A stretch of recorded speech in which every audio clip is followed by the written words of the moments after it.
Hello, everybody. We're back. Otaku's on air. That's right. I'm Nikos. She's. Maria. And we're back. We did it in Zoom. We did it in person once. And then we stopped doing it for 8 months. But we are so back. It's not Coach over. It is not We're Gojo so over. back. As you can see, we have a studio. That's what we're gonna call this. It is our third bedroom because we got a place. We got engaged. Show them the ring. Bam. And that's what we call sick life. Ew. Ew. I have nothing else left besides just cringe sayings and dad jokes. That's all I got. That's all I got. So yeah. Yeah, you're welcome. You said yes. That's your fault. You said yes. So anyway, my sick life. So yeah, we're back. We're gonna be talking about Demon Slayer because we saw it twice, sub and dub. We maybe we'll talk about other anime we're watching, but probably not. But maybe, definitely maybe. We're watching Dan to Dan. I got the Dan to Dan shirt on. Uh, what else we watch? What Kaiju? We got Kaiju. Gachi Akata, which is pretty cool. Um, Fucka. We watched the first episode. Not watching. Look up Oh, F. It's we're Fuka. not watching. I'm pretty sure it's Fuka. We're not watching that. We're also watching Kaiju We're Monster not watching Girls. Kaiju Girls. Kaiju Monster. We're not watching Kaiju Girls. All legit, all legit. So I guess we'll just start off with Demon Slayer. So, or I mean, like we could talk about life things, other things. It's just been how it's been a while, too. So how are you guys? You guys good? That's great. Glad you guys are doing good. What have we been doing? What have we done? I mean, no, I said in a abridged version, but over the last couple months, we went to some cons. Went to C2E2 Mhm. in Chicago. Went to yeah, C2E2. What was the other one? We went I to was hoping you would remember. Um, oh man, Fan Expo. Fan Expo. We went to Yes. Fan Expo, which is Yes. sick. We got a bunch of things like signed. We met the voice actors of Naruto. We met Madara. And We met Shikamaru. Shikamaru. I got to ask him a question about Boruto. It was pretty sick. But yeah, we did a bunch of stuff. We cosplay. We always do cosplay. So we did like a group thing. They did Shrek. I mean, I kind of did Shrek. I was the fairy godmother. Lots of It people. was a fan favorite. It was pretty fun. Yeah, lots of people went up to her. I did Tengen, and then we did a whole bunch of Demon Slayer stuff. We did Gojo and Oh Gato. yeah, we did do that. I forgot we did that. Yeah, I was like hippie Gato. Had like there was an American dude who had like the did American Gato. Oh yeah, He had like I a do he had like remember a that. an American headband. It was like his front flag was an American instead of that like the green thing, green sash. I don't know. But yeah, that was cool. So yeah, I mean that's kind of all we did. In terms of like actually doing things, I wasn't. Oh, I went on vacation. We went to Guadalajara for my friend's wedding. So Nice. congratulations to Miguel. Shout out Miguel. First Miguel shout out of the podcast. He never watches, but maybe I'll send him this clip. Maybe he'll watch it. He'll be one of the 12 viewers. So yeah. So now for real, we'll talk about anime now. Like legit. Um so yeah, we watched Demon Slayer, Infinity Castle, Akaza's Return Part 1 of the trilogy, which you know, just before we like get into the whole thing, I think that it is a cool aspect that these movies, these Demon Slayer movies have become sort of like the gateway drug in a way for a lot of people who have never watched anime, who have never really even thought like, hey, this type of stuff is cool. I mean, I never really understood that anyway. I mean, I might be a little biased, but like, who doesn't like people fighting with swords?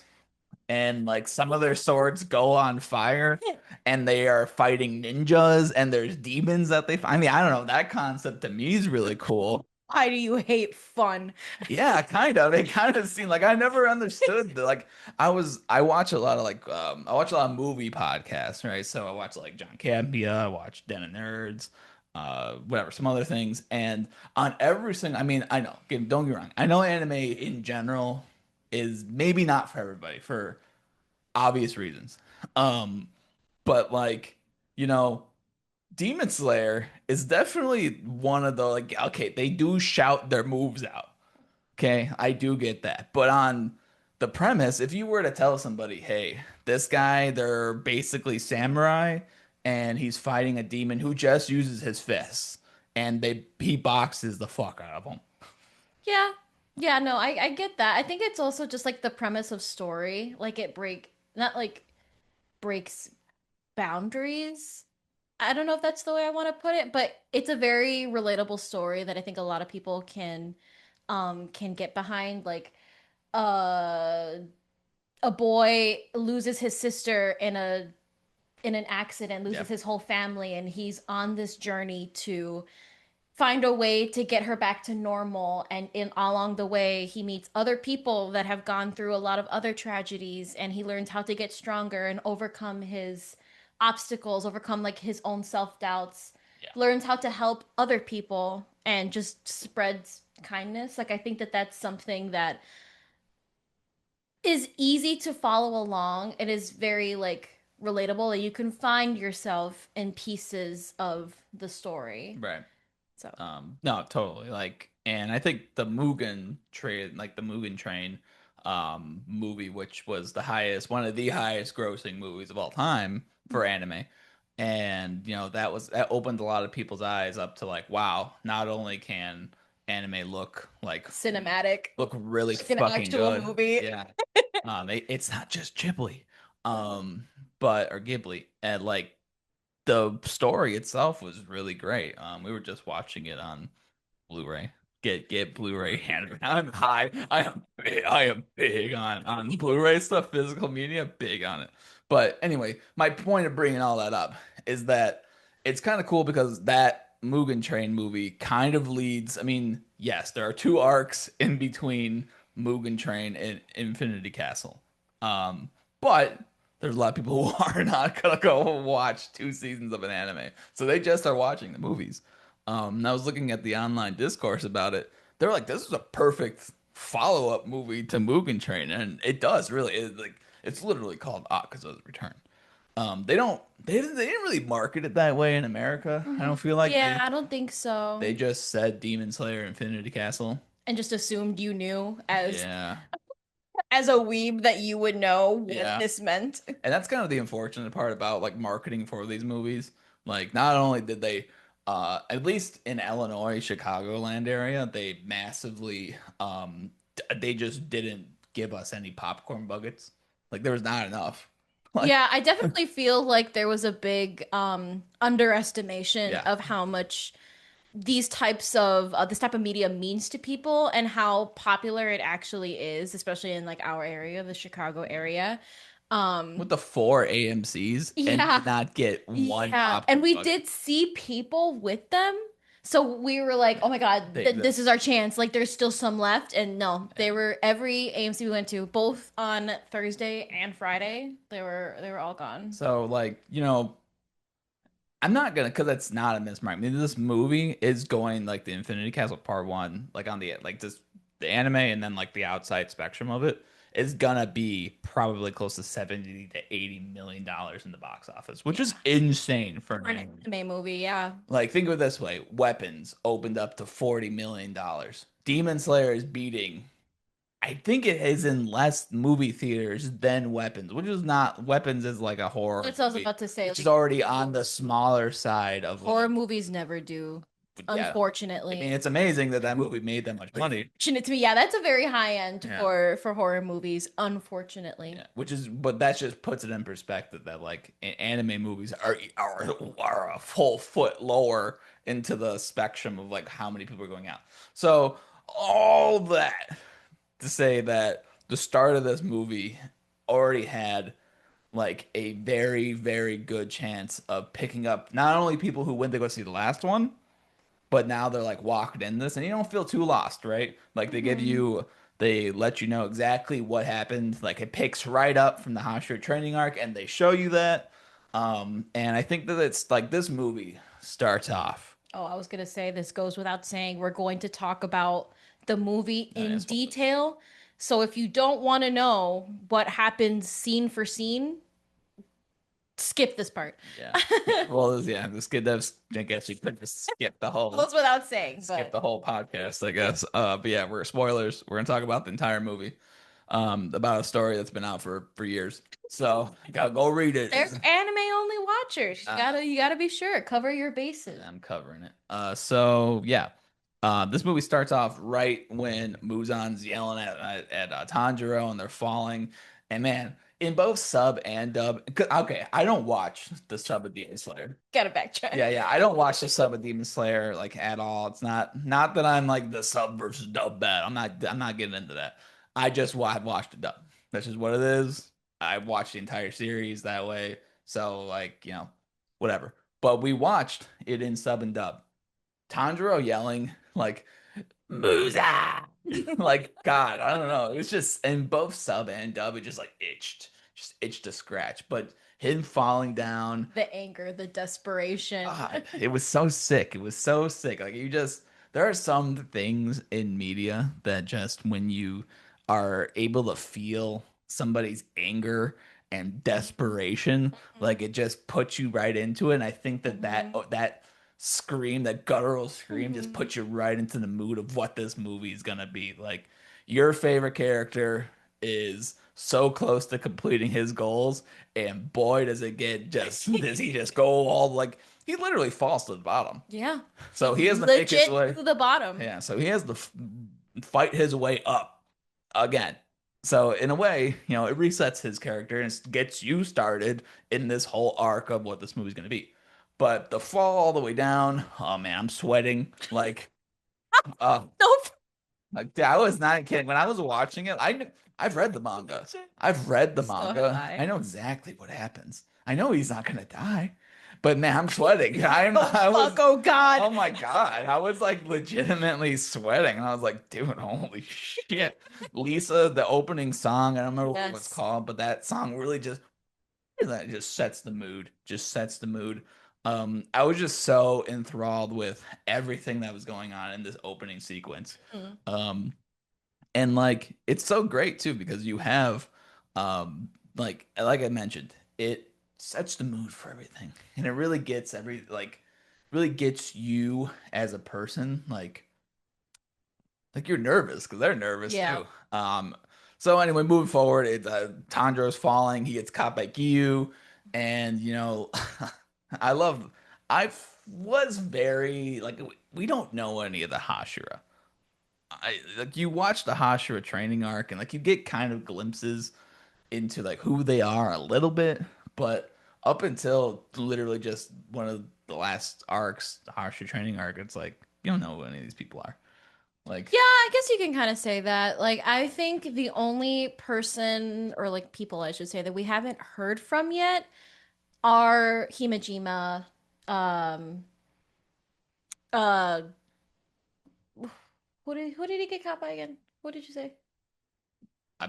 who are you talking about? The Hashira that we haven't heard from yet. It's Oh, Himajima, Sanemi, Sanemi.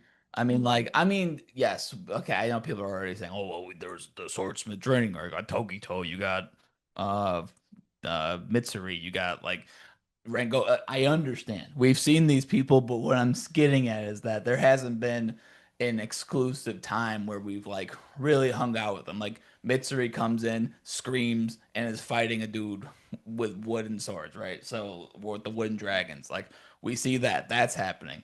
Like Tokito, we do get to. So Tokito, we do see his insights and everything that's going on there.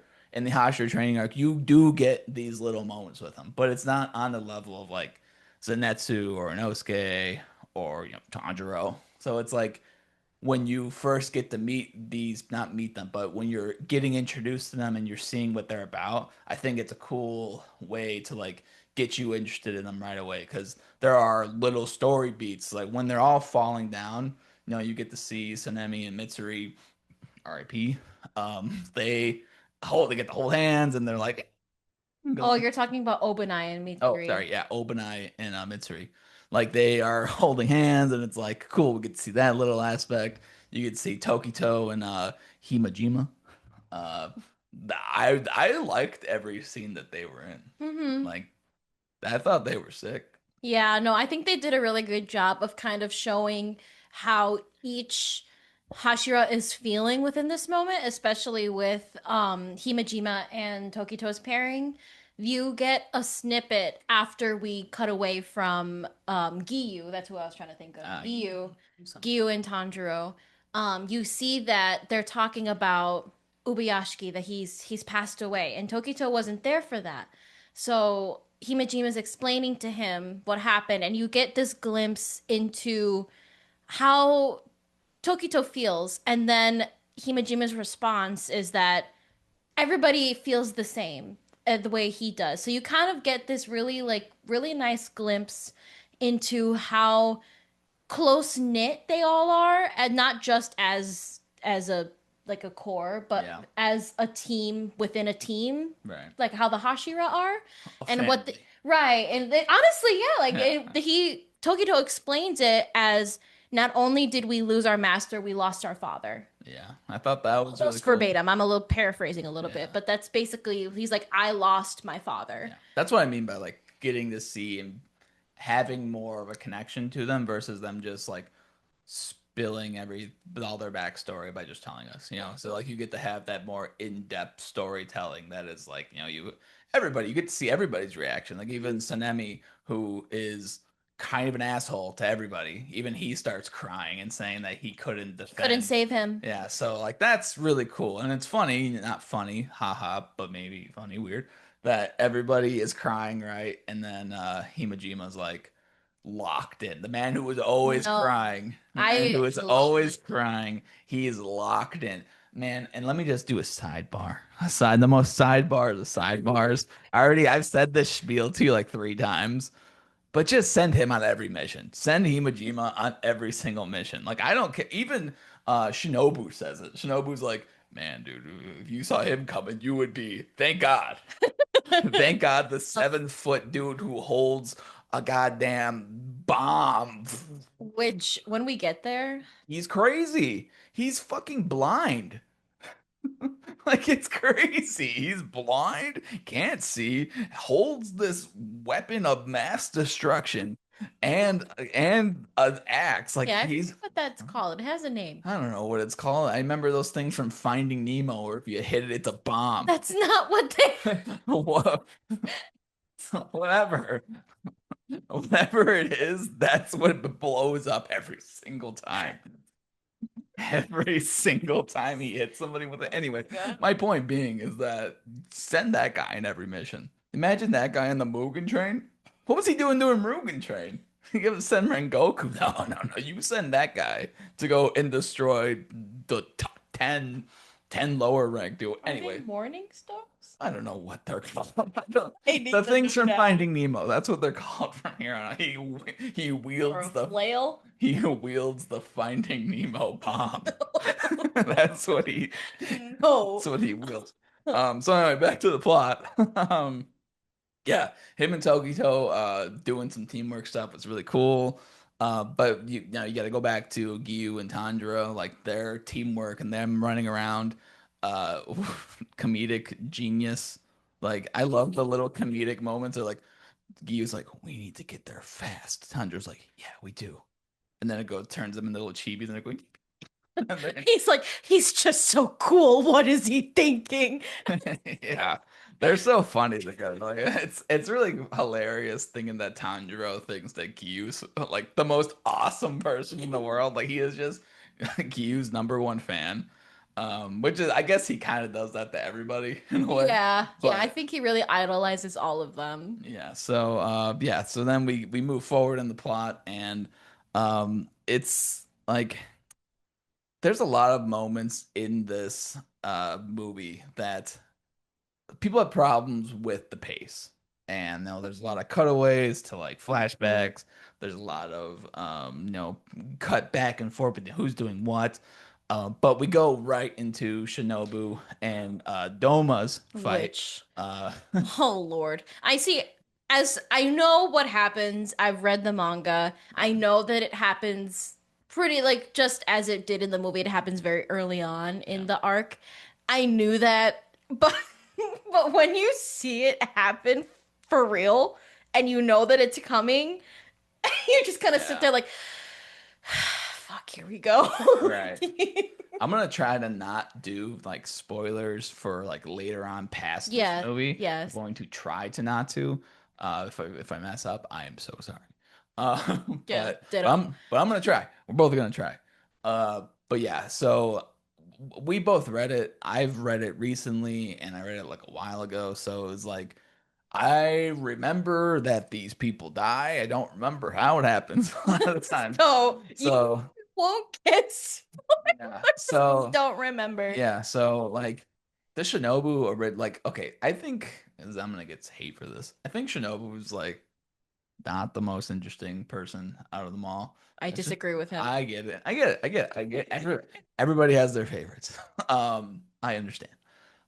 Just when I'm watching it, I was like, okay, I wasn't super connected to her character to begin with because she did seem super just one dimensional throughout the entire story. It was like she was just the smart person with the poison, like that's her shtick. Like so Natsu's shtick is that he falls asleep and becomes cool. I like that. The poison person, no, I like that. Whatever. But as we've gotten to know more about her, and know the learning about her older sister, and know the whole Kanao thing, and her wanting to protect her, and that and you'll learn a lot more later. I was very enthralled by it. I was locked into the story because it's like we haven't seen the weaknesses of what a Hashira really feel and their own insecurities because they've all been these super powered beings that Yeah. are unbelievably like strong that nobody could beat them, right? Like Hmm. she is the most vulnerable one of them all, I would say. No, she definitely is. Like we in earlier seasons, I don't remember if it's in, I would assume it's in the first season because that's when we're first introduced to Mhm. her. She does mention her sister and her relationship to Kanao and kind of what happened. And then she also explains the reason that she uses poison is due to how short and how petite she is in stature that she's just physically not strong enough to actually behead a demon. Mhm. So she has to kind of rely on these other things to get the job done. But we don't really get to see that. Like we just learn that information, right? So when we don't really see that in action until we get to this pivotal fight and we learn the new information that we learn here is that Doma was the demon that killed her sister. And now there's this sort of added layer of desperation that she's it's no longer like avenging her master, avenging all of the other mainly women because Doma mainly feasts on women. The other women that Doma has eaten, the other people that have died to demon attacks, it's now I am avenging my sister, I am avenging my family. Mhm. Um I don't know if Doma was the one to kill her family. I think it was just her older sister. I think it was just her older sister. Yeah. The other ones were just random demon. At least from the flashback that they Okay. showed was Yeah. it was just them So doing there's that. yeah, so there's still this added layer um of that desperation, of that need to get this done on top of all of the Muzan bullshit. And it's having that information in mind that how is she going to do this? Doma is upper two. How is she going to Yeah, the do struggle. this herself, just by herself? And I think they did a really good job of showing that struggle and also showing how incredibly smart she is with her poison choices, the way that she has formulated them. We'll learn more about what she's done Yeah. I mean, likely in the second movie, but yeah. just for right now, like you see this insight that she knows her stuff and she knows her limitations, but she is going to exceed Yeah. them however she can. I think a cool aspect of her character is that she's basically always angry. And she doesn't show She it. doesn't show that she's so angry, but her and I don't know how to put this without it making it seem like she's just this because she's not, she's fighting demons who kill people, but you know, her lust for revenge has literally led her down a path of creating all these poisons and doing things. And just every single, I mean, yes, she's been fighting demons along the way and wanting to help other people and et cetera, et cetera, keep people alive, you know. Taking on Yeah. other girls that have lost their Okay. families. And doing all these other things, but all along the lines, her main goal was to kill this dude. Hmm. Like that's always been the goal. And Hmm. I kind of, Sasuke vibes. yeah, I kind of feel that that's maybe lost a little bit in the plot of like how important this was to her. It is, but it isn't. You know, maybe a little bit stronger focusing on like what steps she took to get to this point to be like, this is why I have, you know, the sword that switches poison, why I'm here directly to do this to you. But anyway, like that first half of this fight, sick. This whole time I thought Domo was voiced by Deku's voice actor. It's not. Oh, it's It's not. not. The English voice sounds so much like Deku. It It's does. crazy. It really does. It's Stephen Fu. Well, So good job yeah, because we both had obviously we've had conversations before getting on camera we to just speak talked with about you about this. we don't talk besides when we're We in don't this talk at all. in this room. That's the only time we speak. No, but we've had a discussion about this that we both since we've both seen dub and subbed, we agreed that we both really enjoyed the dubbed performance of Yeah. Doma. It was to I won't speak for you, but for me it was very like it had the perfect amount of soft with crazy. Yeah. Like you could It just was this dude's fucking nuts. deranged. Yeah, it was fucking nuts. He's And nuts. I hate Doma, but Doma's my favorite Yeah. demon. Yeah, And I hate him. I hate him. But he did such a good job. yeah, A very he good rose the job. ranks in my terms of like how great of a maybe you know I'll have to see how it keeps going in the next movie, but in terms of the performance that was given here, Oh, it's like so he nice. gave the best deranged um But kind. not even kind, just that deranged fucking person that you would see in any other entity, like in a horror movie. It was like sickly sweet. Like it Yeah. there was a tinge of softness, of kindness in his voice, but the words aren't matching his tone. Yeah, like I can't wait from the snap.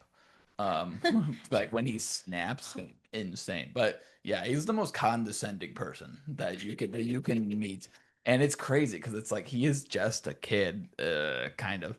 But when they showed the bones, the everybody that all he sees is these people as just dead things that you know, in a way, I guess it is his way of viewing things. It's just he's not. Taking care of Yeah, people. he's not in it for power. He's literally in it to because he thinks he's saving people by killing them and bringing them into him, who is the evolved, the being of a godly cult. Yeah, to quote him, he absorbs them so that they can live forever through him. Yeah, it's an insane worldview. So and there's a scene where they're like, there's this room of bones and skulls, Oh, and it zooms down on him, and he's talking about how they lived through him, and he's just petting, he's like brushing he's brushing a skull. the skeleton's hair. It's weird. So weird. So odd. But I'll say, side note, yeah. we haven't talked about how good the visuals are Yeah. in this movie. I think that goes without saying. This is one of the best looking. Yeah, very, very well animated. The CGI is really, really good. It looks almost real, save for like the animated characters. Yeah. That scene specifically, It's creepy. the color grading is really good. The way that it like, it's really good. It's so It's creepy how much creepy. detail they put into it. Yes. Like the hair just looked real. I don't know. It's just weird. No, It's like like the glistening of the hair strand yeah. and like the way the light shone on It's all only of the skeleton. Yeah. it's only a 2 second Yeah. like scene, but Yeah. it is it just Like you blink and you miss it, but it's very like if you didn't miss it, it's like god damn. No, I swear, like you can't miss it because you're hearing his words Yeah. and you're just staring at the screen like, Ah, oh, it's so what disgusting. is he doing? Yeah. Like you can't. And to like move forward with it, Shinobu and her struggle against him. We never got to see how her sister died to him or like No. what happens during their fight, And I don't but think they I show could, it yeah, in the manga either. but I could definitely assume that she got worked the exact same way that Shinobu did. Because this guy, it's you can't go by him. You literally can't. If you go by him, you breathe in his demon. His blood demon art. Yeah, like you're gonna die. Which like later on in the movie, Kanao shows up, and it almost looks like she breathed in some of the stuff too. So, because she's all sweaty and maybe this because they were fighting. But anyway, so Shinobu and him fight. She goes through all the different insect forms and which Which are are very, very cool great, to yeah, see. cool visuals with all that.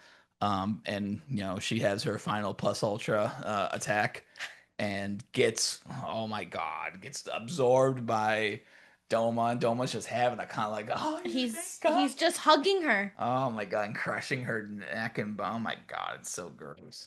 Before Yeah. she sees Kanao come up, so she warns her not to get too close. Yeah, Uh she gives her some football signals.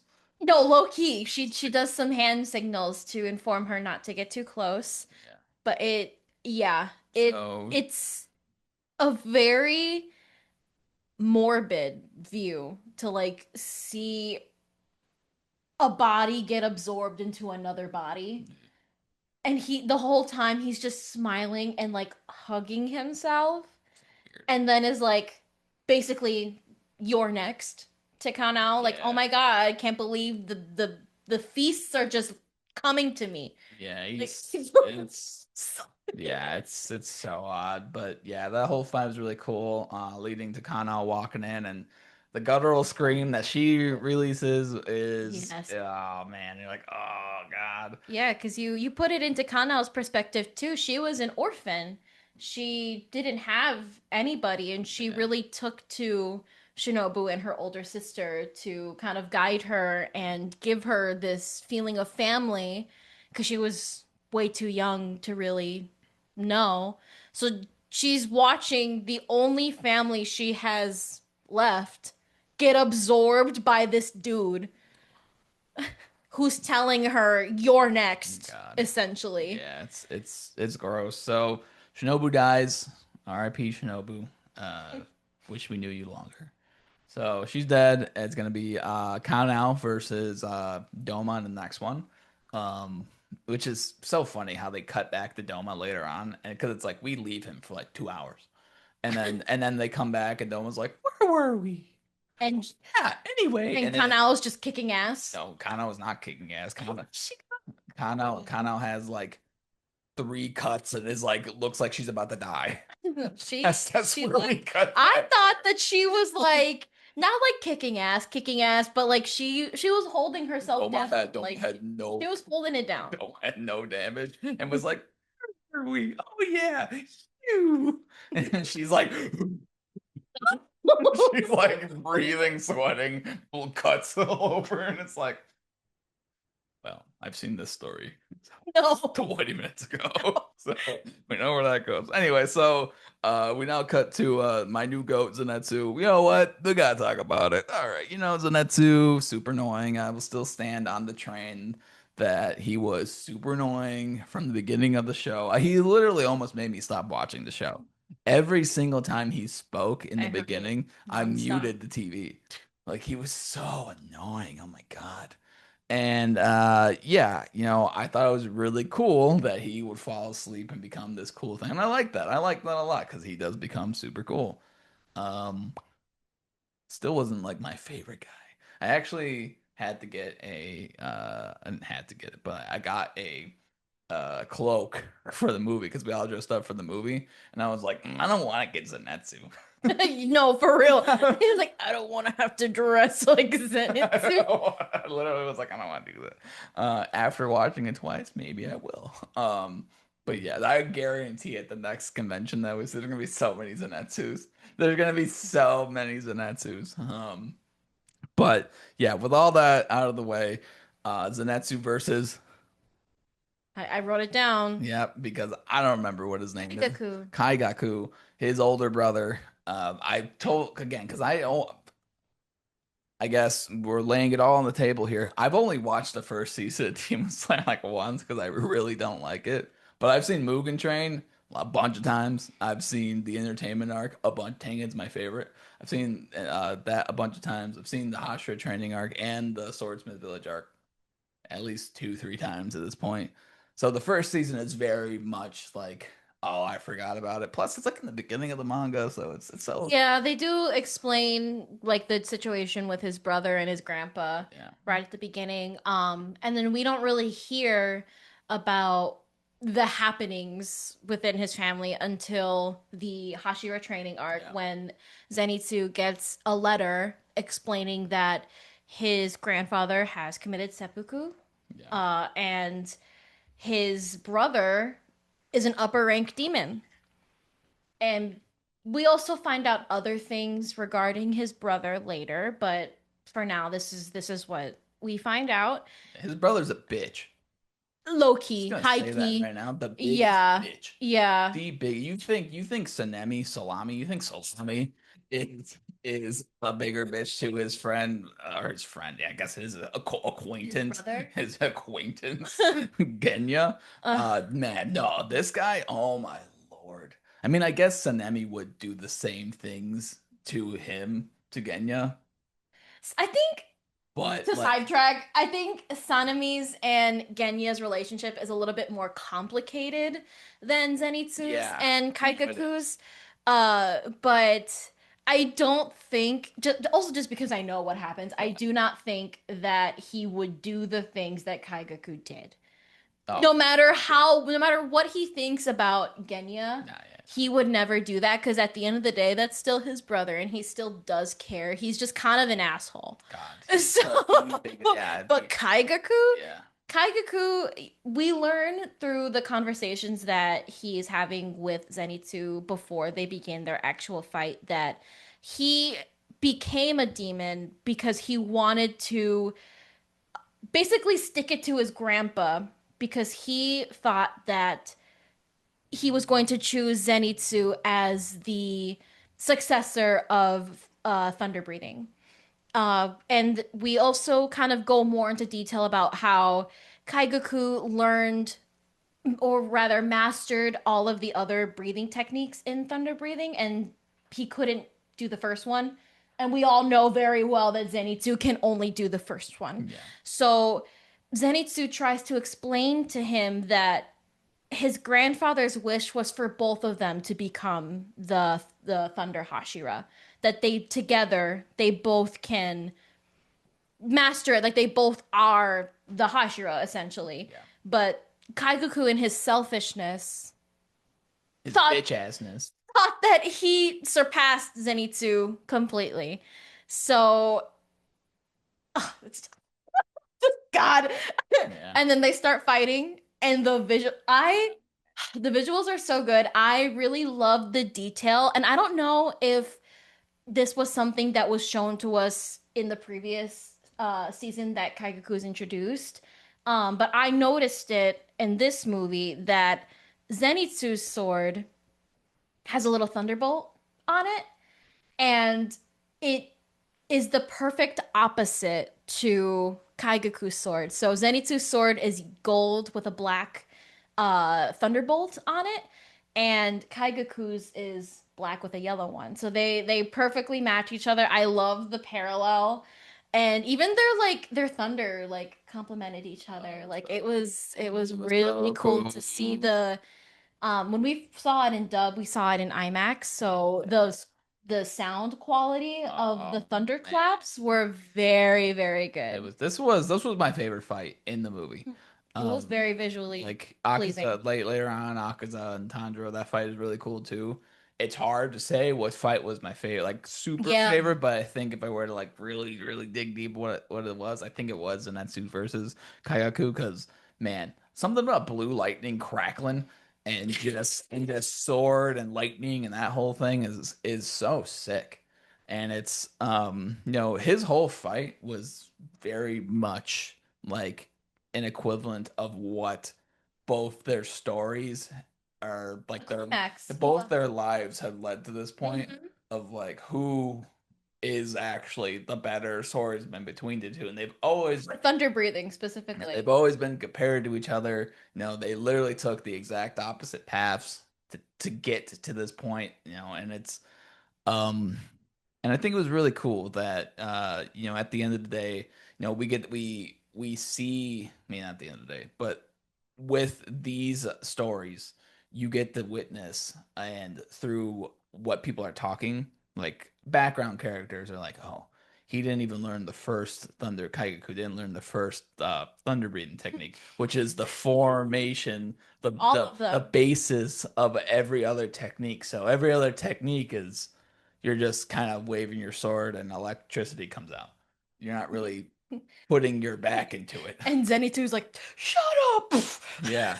But my point in saying that is later on when after Kaiuku dies, I forget what demon person that's helping them out was like, yeah, this guy, if he would have given him like a year, maybe he would have learned it because he just went into that fight half-assed and then learned his technique. And it's like, huh, who would have thought the guy who didn't learn the first technique didn't complete his own training with the demons on the demon side? But yeah, his blood demon arc was pretty cool with the lightning going into his Yes. skin. But yeah, Zenitsu also uh perfecting a new move. I forget what it was called. It was like electric dragon, electric boogaloo. I don't remember. But Yeah, it was like something electric fire, something it was a combination of the two. And he basically created another formation of thunder breathing because there's six and he made a yeah. seventh one. He based it off of Goku's Yes. flame dragon, I think. Yes. And I guess and the Tanjiro, all the fire people he's around, he's just like Mhm. might as well make a dragon do. So yeah, that last move was cool. But yeah, that whole It was so nice because it was like you get the blue lightning and then you also get like the crackles of red yeah, and for the fire aspect, and we're in a portion of the castle that's completely dim, like it's very dark, so all you see is just Zenitsu and Kaigaku illuminated by these so colors, great. so it was very nice Yeah. to see. It was great. And then at the very end, Zenitsu looks like he's gonna cross over to the other side and Oh, die. But then he sees his grandpa, and his grandpa says, "I'm proud of you. You are my pride and joy," which is everything that Zenitsu needed to wanted to hear. hear, Like, yeah. because he always thought he was a failure to his grandpa, which honestly, I never really got that because it was like he's a goofball, right? And he's just like this dude, but his grandpa's always saying like, "Oh, you need to be like him," but he's also just like laughing with him and like hanging out with him the whole time. It's like if someone really hated you, I don't think they'd be hanging around with you all the time. So like, anyway, I think it's just internalized yeah, imposter syndrome, yeah, like for sure. So yeah, he wins. He gets his dub, big dub for big Zenith. dubs and Big two dub, big dub big dub. He went to the locker room, was like, hell yeah, I did it, brother. My stout in the locker he room. was fucking out. Yeah. My goat Akuna Murata. Murata. Oh, dude. Don't. Hakuna Matata, dude. I can never It's remember Murata. Murata, dude. Murata being like, let me show you how it's done. Pull. Oh God, he is the worst character in the Demon Slayer game. He is anybody who wants to sit here and tell me that he's good, dude. He is not. I mean, I know it's individual skill, whatever. He's boring. He's a boring character to use. But yeah, he comes out. It's so fun. That was such a funny like little scene of him being like, "Know your rank, demon. I'm in charge here, and what we're gonna do is reinforce them with our words. You could do it." And that's the guy's like, he's gonna die.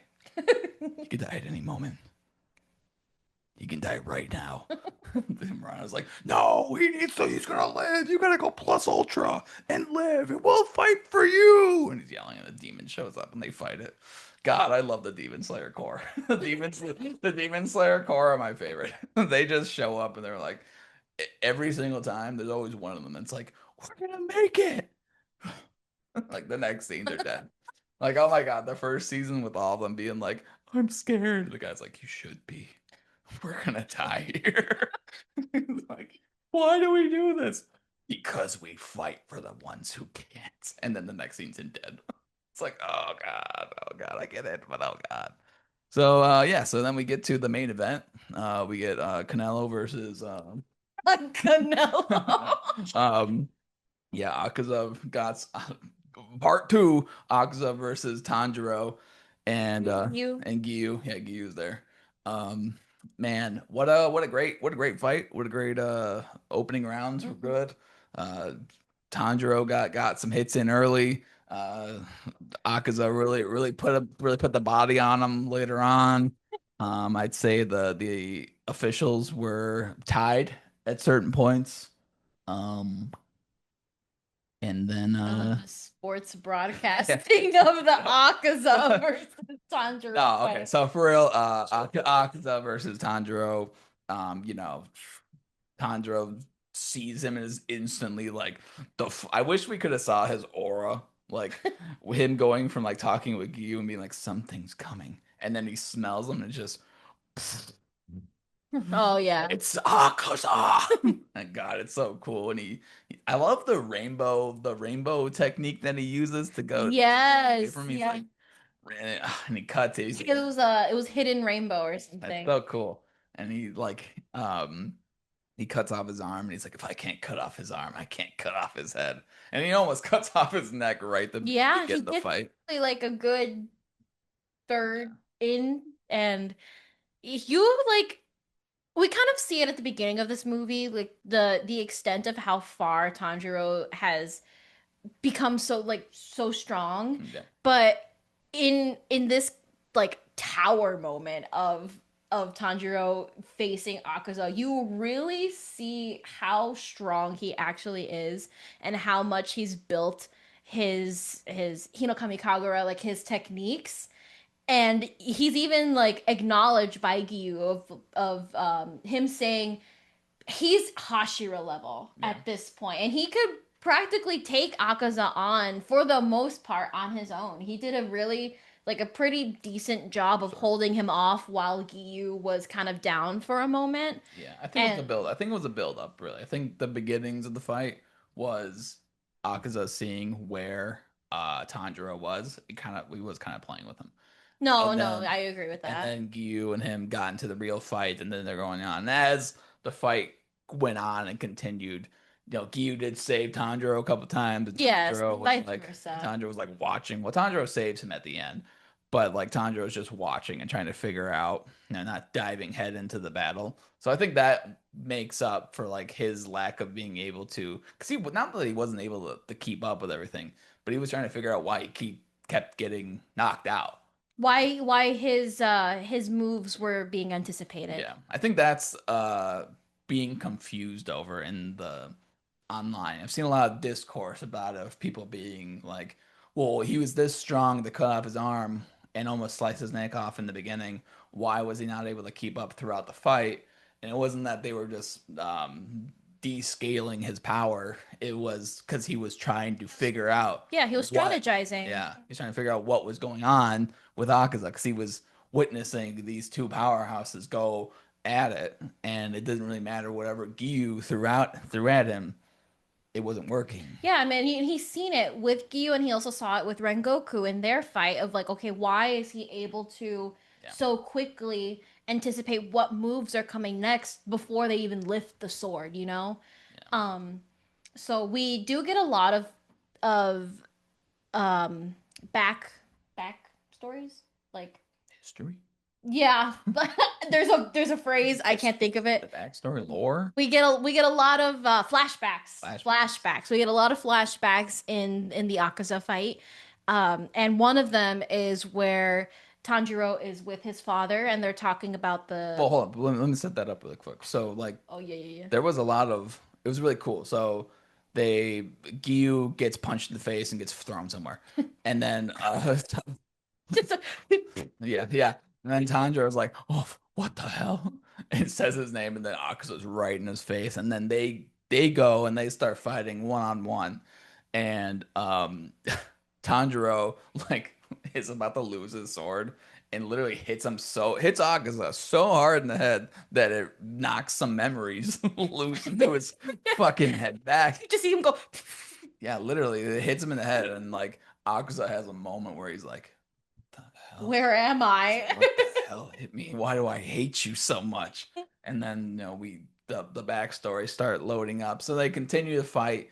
And it looks like they're gonna like lose because Gyu has unlocked his Demon Slayer mark, or not Demon, his yeah, Demon Slayer mark. Yeah, yeah, Demon Slayer mark. And I thought I just made that up. Uh, so like he, I'm sure there's a word for it, but yeah. he unleashes his mark. So yeah, then they're fighting hardcore, and again Tanjiro was trying to figure out what the hell he could do, and it takes him all the way back to the Himikami Kagura, learning about how his dad was doing it, like 10 days before his dad died. He did it all night, and that's where we learn the part we were gonna say. So Yeah, so during this flashback of seeing the Hinokami Kagura dance, we learn that his dad had a lot of hidden strength. And the way that he sort of shows this to Tanjiro is by taking him to a bear trap that they've laid out because a lot of bears in the area at this time that we are in the backstory in the flashback. And we see his dad utilize Hinokami Kagura techniques to decapitate this bear. Like he looks straight up like Ahashira as he yeah, moves to decapitate him. And at the time, of course, Tanjiro doesn't know. He's just like, what the hell? My dad is a feeble, sickly man. How is he able to do this? And how was the bear not able to see him coming, essentially, like not sense the danger that he was going to die? So his dad explains that there is like this transparent world where essentially you kind of get rid of all of your like fighting spirit, they call it in the movie, and it allows you to kind of see, like, how would you describe it, like see kind of you are that you anticipation. are one with the force. The force is with you. You are one with the force. The force is Loki. with you. Loki. You kind of it is kind of just like you are sensing the force, you are sensing life energy, you are zen, you are completely Yeah, very you are zen. you are a Yeah. basis of a person, and you are not going to kill him, or you're not looking to kill somebody. You're kind of going the ultra instinct in a way, and your aura is just so calm in presence that Mhm. it can throw off somebody to think that because you're not going after to kill them, that Mhm. you're in some sort of state that just like Yeah. I don't I mean I guess they all don't know how to explain it either. It is just a Yeah. state of you're not yeah, Like calmness. Like zen is a good word to use yeah, because you're relaxed enough that you can see, like, you begin to be able to anticipate those yeah, moves. And Akaza acknowledges that and be like, okay, how does he know what I'm gonna do now? And right, they're kind of fighting on par at that point. And that is the moment once Tanjiro realizes that he can tap into this power, he uses that to then decapitate yeah, Akaza. yeah. He decapitates him, and then he becomes butthole neck, Yeah, as I like to I, as I like to say. I Yeah, it's weird. It's weird. So like wonder in if it's how it's drawn in the panel because like it Loki did look a little sus. it took me out of it a couple times because it's like he's just walking with no head, and Yeah, he's just going about. he's having these thoughts, and it's this whole thing, and it's just like I don't know. I think the visual of it, I understand. Like he's cut off his head, and that's how you kill demons, and that's just We what it don't is. get this curled in effect though. Like No, usually they're weird. cut off and you kind of see It's the just like, gaping. yeah, it's just gaping hole, but his is like covered up. Yeah, It, like it just, curled up. it was just weird. They kept zooming in on it, and they kept like, it was just odd visually. So I don't want to get too deep into the butthole neck, but it was just an odd visual that kept coming back, and I think that you could have done it better. It does I get why they drew it like that because after he decapitates his head for the first time, you get this kind of internalized monologue from Akaza, and he's going through his memories, and he's like, he's questioning how that happened, and he's like, I need to keep getting stronger, I need to keep fighting. So he regenerates. So you see his head kind of like fold out of that Yeah. piece as he's regenerating his Yeah. head. So I get why they did that. I would assume that that's just easier to have it grow like animation wise than to just and it's there again. Oh, yeah. That's not what I'm saying like that. I get it was a choice. Yeah, It was it was a choice it's though. definitely a choice. Yeah, I I do did get get that. that. Yeah. So yeah, then when he's trying to figure out why he's in where he's at, why he is about to die. His memories come back, and My we Sheila. go through the whole You son backstory. of a bitch, my Sheila. Yeah, poor guy, really poor guy. Did you see that TikTok I sent you? Look, I was just look, about to mention that. yeah, Yeah. like there is a whole, Somebody wrote a poem. yeah, it basically, I mean, it's a breakdown. I'd say it's a breakdown poem. It was no, it was like the text was broken up like a poem. Oh, right, right. So yeah, I mean, it is that what we're referencing is like how devastating Akaza's real uh backstory is just him not being there, and that's the Mhm. pain that he feels, is that everything that as a demon he holds on to everything that he had as a human, and because he wasn't there they'll always be with him. My son It's was named like Sheila. like he uses like so as a demon, like break down what he is as a demon. He uses the fighting style with his fists that he learned from his master, right? He has his blood demon art. It's like a The snowflake. snowflakes are the hairpin that his wife had. And I don't know what he took from his dad. His like His spine. his hair colors and like his basically like his whole like character color scheme is also based on his wife's Oh yeah, kimono that too. Yeah, that she wore when she passed. yeah. So like he is like you can see his he was a criminal in his past, and in that time you would get Oh tattooed yeah, for I the guess type, his arms. yeah, for the type of crimes you did. So he was a thief, so he got lines tattooed onto his arms. As you know, he has the same thing. So he is like an amalgamation of everything that he was Right. in his past. Yeah. And the everything you go through everything. He wasn't there when his dad committed suicide. Oh yeah, Seppuku. he wasn't there when both his master and his wife died, Were and murdered. they were murdered. Um, and then he turns into a demon, and he literally gets a head, or his Muzan just shoves his fist through his head, Let's see if I can find it so and we can give credit yeah, where credit is due. and yeah, Muzan puts his hand through his head, and is like, "Now you will become a demon." And he's like, "I don't care anymore." And he loses all of his memories of why he became this. And um, it is heartbreaking. It is very. I didn't cry at all during this movie, but I think that was the closest emotionally that I felt um about this whole story. And this poem was by Jade at underscore YU Jade ITE on TikTok.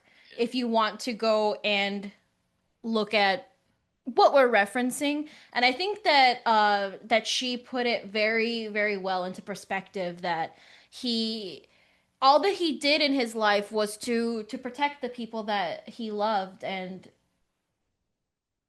the tragedy with his dad was that he wasn't strong enough. Right. They didn't have the means to support each other, and even then like his dad, while he's sick, he couldn't stand to see the path his son was going down because of him. Right. So it's a tragedy within a tragedy itself. And then once he gets accepted into the dojo and he learns like he kind of like reestablishes a family, a father figure. He learns hope through the master's daughter, his wife. And once he's finally strong enough and he has this platform, like this balance, this anticipation for the future, Yeah. it's pulled right out from under him. Yeah. Womp womp.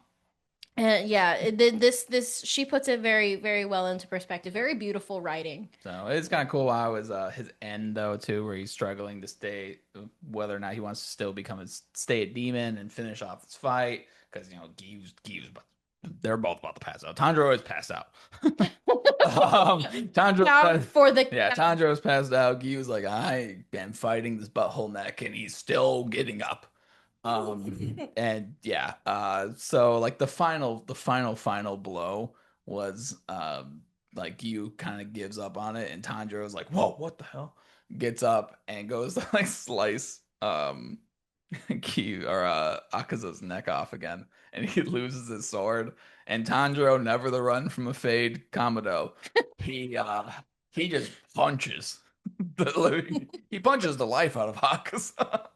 And Akaza's like, you know, I'm gonna kill myself. Well, okay, wait, yes, but in the internalized part of what Akaza is seeing, he's seeing just similarly that we've seen with Zenitsu Yeah. that saw his grandpa, he's seeing Oh, yeah. his father, he's seeing his dojo master, and then in that he's just about to what Nico's Yeah, described. no, he He literally sees his wife, yeah. and that was the moment because his wife tells him, "You can let go." Yeah.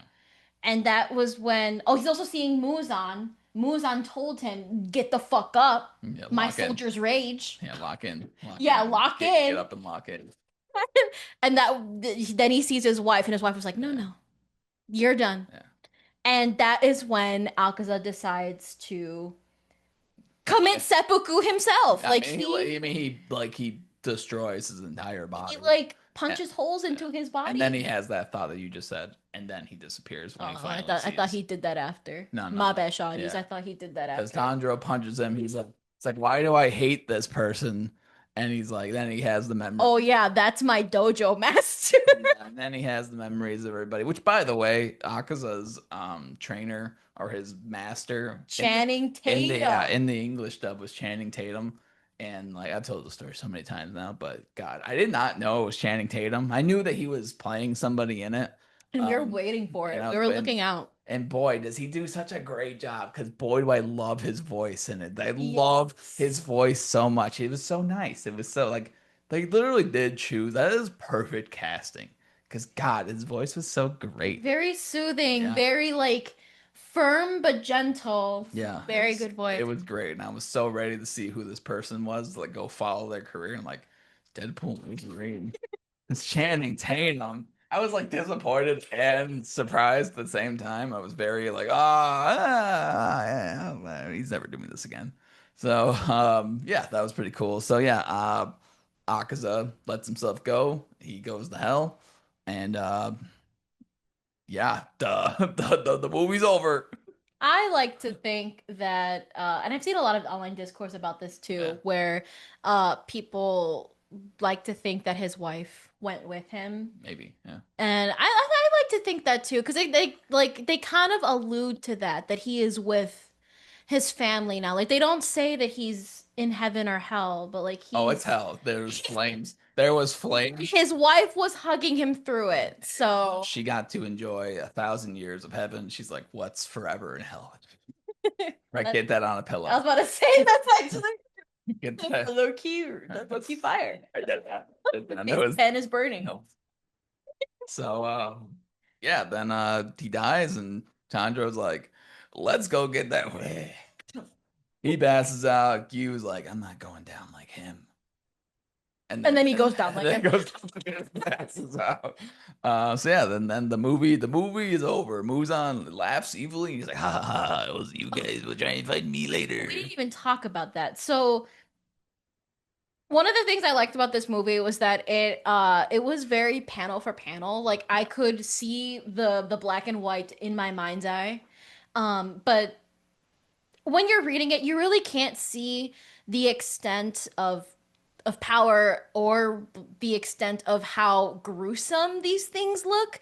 And one of those things was Muzan's meat cocoon. Yeah, it's so gross. Throbbing. I think The throbbing. word I used when we discussed it in our debriefing after the actual movie was undulating. Oh yeah, It's undulating. That's a pulsating, good it's word. undulating. You Gross. can like you see Lady Tamayo just Getting eaten, in the deep of and then it. like a Like, meat hand comes out and yeah, just like it's just push her in. like It's weird stuff. it I cannot describe it any other way other than a meat cocoon. And Disgusting. when you see it, you will understand that this is the perfect Uh, description of what this looks like with Muzan in the middle. And he almost like, like when they show flashbacks in Attack on Titan, not flashbacks, but like in Attack on Titan, how they show like when Aaron's connected to the Titan, you see like the lines and shit connected. yeah, That's what Muzan looked like he's gross. connected to so we see that again as Yeah, he's laughing maniacally. yeah. It's like, haha, you'll never find me. Some like random story beats. Like, you son of a Yeah. bitch. Some random story beats that we kind of skipped over. Like we get Mitsubishi's no, I forgot Ubiyashiki, that's his name. Yashki's kids. Yeah, Ubiyashi's we get I always forget his name, so I always call him Mitsubishi. So like we see his kids mapping out the entire uh in castle, which ultimately means nothing because they just make it into a giant cube and then they smash it together. I don't know how everyone's not dying. I don't really it's funny. Okay, I know. So I know it's fake. I know that Yo, I know that everything will never make sense to me, but it's like you have them all in these rooms. Why don't you just smash them? Why don't you just would they do that when they can just hit the drum? yeah, When they could just fall to their deaths? why don't you just collapse the rooms into each other? I don't know. You have like subway Why systems in would this we do place. that when we could make the rooms appear infinitely in Uh, every I direction? guess. Like, good on that demon for being like architecture first. They're like these lamps. See the walls, each wall individually crafted. We need good tatami mats. He's like mahogany, mahogany. Like it's just there's Just remember where you're getting that reference. there's just so like I don't know. But anyway, it's just I like forgot about that. yeah. So they collapsed the Infinity Castle into one giant city, I think. We also see Coco Shibo. Did I say it right? It's Let's Kokushibo. go, Coco Shibo. Upper Moon One. Yeah, he gets Kokushibo. mad. He gets really mad. He's like, God damn it, Akaza. They should have had the guy who voices Sukuna do him, or even Madara. I was about to say, I told you in the theater that I wish that Madara's voice actor did his Yeah. voice. We needed a deep voice A guy to be nice, like, deep, evil God voice. damn it, Akaza. Like just, and he cuts a bunch of things, gets angry, throws a temper tantrum. We also see Yep, what's his name? no idea. The the Tanjiro's old leader. Tanjiro's old Yeah, leader. master. Oh yeah, Urokodaki. Kodaki, Oh, yes. another We name. see Oh, how could Urokodaki. I forget my goat Tengen? We Yeah. we see Urokodaki with Nezuko, and she is fighting for her life, literally. And we learned that Lady Tamayo administered a an antidote that should turn her human. Uh, Did we know that though? Hypothetically, he says that he Okay. received instructions from Lady Tamayo. Okay. And we don't know if it's gonna work. Yeah, I was kind of confused with that because I don't remember any of that. I know they were It's in the making. manga. I know they were making a like some sort of medicine, but I was like, wasn't she like chill? Very, very chill the last They're doing arc. so Shinobu and Lady Tamayo are really Yeah. cooking. They're Yeah. really They were, cooking. they were in the I lab. cannot say more, Yeah. but as of what we know now, Lady Well, they Tamayo, talk about it in the Hashira training arc because they were like, why isn't Shinobu taking part of the Hashira training? They're like, because she's cooking in the lab. Yeah, but we don't know at that point. That's another thing. When we see Lady Tamio, we learn that they administered a specific type of poison to Muzan that is um keeping his demon powers at bay, which is why everybody is able to be in the castle at once. And that's kind of why she's also stuck in this thing because he's actively trying to like protect himself and make it stop. Yeah. So backtracking to Yeah. Nezuko, they also created a an antidote, so to speak. So uh Urokodaki is looking Yeah. But more over importantly, Nezuko. Tengen is there. And Tengen and Rengoku's dad, I think Rengoku Sr., it's he's there. it was like a Ryojuro or Sure. something. Like We'll it go with them. They all look the same. They're all it's a the very same. similar name They're all the to same. They all Rengoku. look the same. They all have these lame hairs. Yeah, they're just hanging out in front. Tengen's like, yeah, no, get over here. And Rengoku's like, yeah, I'll protect him Yeah, they're basically like with these my space lines. beings. Ain't no nothing.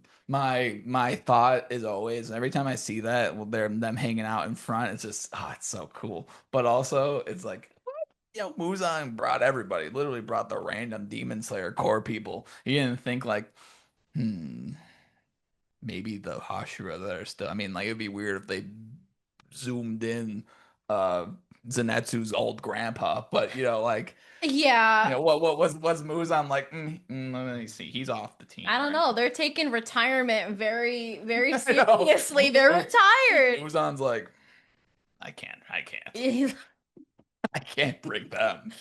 That God, guy's can you strong. imagine? Well, I mean, like low key though, low key, because Tengen soloed practically some upper demons. They're So not he's doing it so because they're he's so strong. so he's probably like, fuck, They're- can't have this guy no, here. no, they're not doing it. But we'll let Himajima in. Like Yeah, we'll let there's Himajima slide. there's no way that he was thinking about power level because you're not bringing in Now, honestly, with the shit that goes down, I don't know if Muzan was thinking too much. So, like so he literally like right. opened up the portal to like random demons. Like we have the demon slayers lined up in one place with Crow, so that way they can come. So what was Tangen and the other guy doing? We did not have them come. They're retired. They are not coming. They are not invited.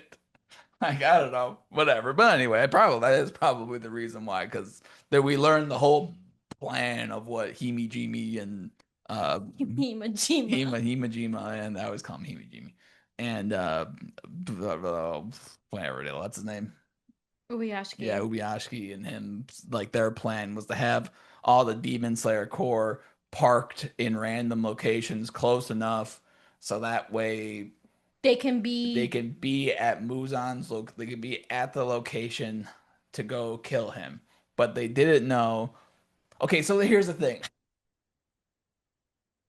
Uh like Pepe Silvia who did the yeah, okay, lines. but here's like Inosuke was just eating some food and then they zoomed him in. Like he was not even close to anybody. Like he was a and then boom. Honestly, though, that really feels very Inosuke anyway. So I don't put anything Inosuke does past him as Well, weird. no, It's no, no, just no. Inosuke. I'm saying like he wasn't anywhere near anybody and he still got boomed in. That's So because it's Muzan knew his powers, and he's like, I need to I fix know it's this. like I need him in here, but first I it's need like him in here. No, I mean, well, there are things I cannot discuss with you that yeah. would explain this. No, I know.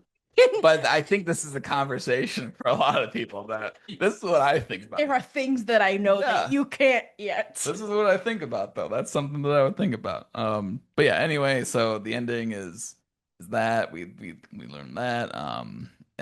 Inosuke is running around trying to find the strongest. He's gonna Wonder where fall. he's gonna He's go. gonna find them. So yeah, that's where that ends. We zoom out. Tanjiro and Gyu are passed out. Maybe they'll die. Maybe they won't. We The don't crows are know. like, please don't die. Yeah. They're So so overall, that was the movie. Really sick movie. Great visuals. Great everything. In terms of where I would have this for like my favorite anime movies of all time, let's just do that really quick. My favorite anime movies. I think this is like two. Still think Dragon Ball Super Broly is still my favorite anime movie. It's a good Like movie. visually wise, I mean, it's just I love that movie. Broly coming back is sick, but like this movie is like a 9.5 out of 10. It is just like the 9.5. The little small part is like some of the flashbacks did kind of drag just a little bit. But besides that, like I am full blown. This is one of the best anime movies they've ever put out. Yeah. I'd even put this on par with like Ghibli No, movies. Like I think I that agree with you people, on that. I think people Yeah. watching this could be, if you, much as you love the art of Mm-hmm. the inner Oh, workings of that guy of that Miyazaki. I have a Spirited. You can't see it currently, but I have a art book of Spirited Away because that's my favorite Ghibli movie. I collect art books. I would love an art book for this movie. It's just so beautiful. It's just so beautiful. I honestly think my favorite anime movie is probably Mugen Train. Um, but this is definitely like close second. I really want to see what they're gonna do in the second movie, and I think that they've set it up really nicely Yeah, to where we're gonna get a really insane fight right off the bat. And I know from here it's gonna be even more nonstop. yeah, And I understand the discourse of all of these flashbacks and yeah, that they could be pretty like they yeah, drag it's a little tiresome to keep yeah. going back and watching, but I really appreciated that it really was for the most part panel for panel in the way that the story was being told and the way that it was like presented to us. I really appreciated that. And so for me, Demon Slayer can do no wrong. I I really get it. liked it. I really liked it. I feel that like if we took any of it out, like you wouldn't get the same impact that you did this way. It was a very long movie though, I will say. Yeah. It was 2.5 hours long. It's a I'm seeing very it again on Tuesday. Let's go. very long movie. Yeah. Um, but I honestly I don't think I could have had it any other way. I think there's ways to put to like rearrange some things, especially the Akaza one Yeah, I will where say the that. Akaza one Yeah. felt very like Very choppy in the way the yeah, the, the you flashbacks have were. this entire big fight and then you have the whole separate backstory, which is its own like 10 to 15 minute story. And there's not really a lot of cut. Like there's ways to cut back and forth. And I feel like they could have done that a little bit. I know that's beat for beat manga wise. So Mm-hmm. like Yeah. that is what it is. What would you rank it? Give you letter grade. Letter grade. Honestly, for me, A plus. I really enjoyed it. I saw it twice. I would see it again. I'm not seeing it on Tuesday. I would see it again. Yeah, it was pretty good. Yeah, I'd give it like an A minus. But that's Demon Slayer, Infinity Castle, Akaza Returns, Part One. Um, we'll do another podcast, just about the random anime stuff we're watching another day. But yeah, that's all we got for today. Thank you guys for watching. If you like this, leave a like. If you really like it, subscribe. And if you really super like it, comment why you super liked it. We'll see you guys in the next one. Adios. Goodbye.